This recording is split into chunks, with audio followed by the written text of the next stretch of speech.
सरकार ये तालमेल नीति एवं मिलर मनमानी जो बाध्य चाषी मैंने अनिर्दिष्ट काल ये आंदोलन जारी रखिए जेपर्यंत सरकार एवं प्रशासन लिखित प्रतिश्रुति न देइछन्ति। मिलर कौन परिस्थिति एठिक आसुना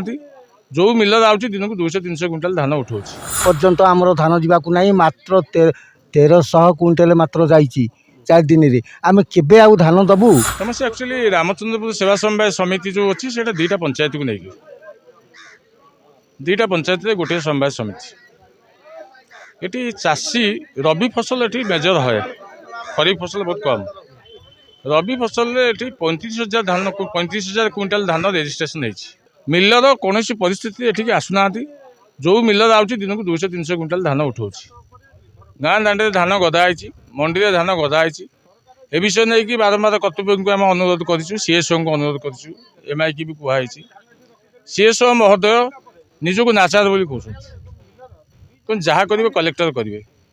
मु किसी करने अवस्था ना आमर सबू 27 तारिख रु चाषी मानकर धान जावा कथा आम समवाय को हाराहारी चाषी जी पंजीकृत कर 40,000 रु 45,000 क्विंटाल टार्गेट आसवा कथा किंतु दुखर विषय एपर्यंत 16,057 केजी टार्गेट आसी किंतु मिलर एवं सरकार मनमानी जो दी पंचायत रु 1357 केजी मात्र एपर्यंत धान उठी बाध्य चाषी मानकर धान हजार हजार बस्ता मंडी रे सब गजा होची किए झील बाहागर कर धान करथिला विशेषकर रामचंद्रपुर सेवा समवाय सोसाइटी ये चाषी माने रबी फसल करी तांको परिवार गुजर मेंटेन करती किंतु एपर्यंत धान न जाई परिबारु बाध्य चाषी माने राजरास्तार आज अवरोध कले जदि प्रशासन लिखित प्रतिश्रुति नदेवे दिन को 5,000 रु 10,000 क्विंटाल दवा कारण आ स्वल्प समय अच्छी रज संक्रांति 3 दिन पड़ रविवार छुट्टी पड़ वर्षा भी आसब चाषी अनुभव कले कौन धान उठब ना सरकार ये तालमेल नीति एवं मिलर मनमानी जो बाध्य चाषी मैंने अनिर्दिष्ट काल ये आंदोलन जारी रखिए जेपर्यंत सरकार एवं प्रशासन लिखित प्रतिश्रुति न देइछन्ति। समस्या होमर ये 40,000 क्विंटाल आम जी पंजीकरण होती रामचंद्रपुर सोसाइटी लोकंर चाषी 500 चाषी 800 चाषी आँकि पंजीकरण हो तेणु 40,000 क्विंटाल धान ये जाकि आमर जा कथा तेणु विगत 27 यही गला 27 रु आँकि आम टोकन आसी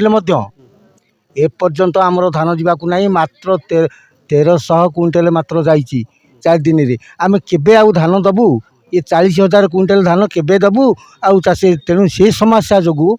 हजार हजार क्विंटाल धान मंडी पाखे गदाई तेणु आमर खत लगे वर्षा होगी तेणु एठे उठौनी मिलर धान तेणु से आम प्रशासन पाखे जिते गुहारी कले सुधा कौन मत शुणिला ना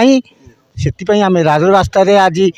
हजार हजार चाषी ये आंदोलन करुँ डिमांड होता धानटा टी स्लो लिफ्टिंग होटा आम आउ स्पीड करदेवा कहीदे धान स्पीड लिफ्टिंग करदेवार अच्छे नहीं दीर्घ दिन माने आम समयटा हूँ समय भितर मैक्सिमम प्रोक्योरमेंट हुए दीर्घ दिन माने सोसाइटी खोलिया केते दिन हो बहुत दिन है उठी पारने तेणु से उठीज किसी असुविधा हेनी ना ना शुणु पंजीकरण आ टोकन आसवा 2टा सेपरेट थिंग जी चाषी पंजीकरण कर अच्छी आम पाखे 13,000 प्लॉट्रे चाष होनी पुरी जिले में किंतु से पंजीकरण कर मात्र 4,000 प्लॉट चाष होती तो सेटा भी तो पुरी जिलार बोधे खरीफ नेक्स्ट खरीफ रे बाहर करदे कि नेक्स्ट इयरटा भी बाहर करदे पारती खरीफ भी जिला प्रशासन तरफ आश्वासन आम जी टार्गेट आसी आम धान उठे देवा चेष्टा करुचु जदि से भी नापर भी आम टार्गेट मागबू धान उठुची टी स्लो उठुची किंतु पुरी जिले में 21टा मिलर को आम 134 सोसाइटी देचु तेणु जन जन 5-6टा सोसाइटी पड़ी जन जन मिलर कटनी छटनी नील ब्रह्मगिरी में अच्छी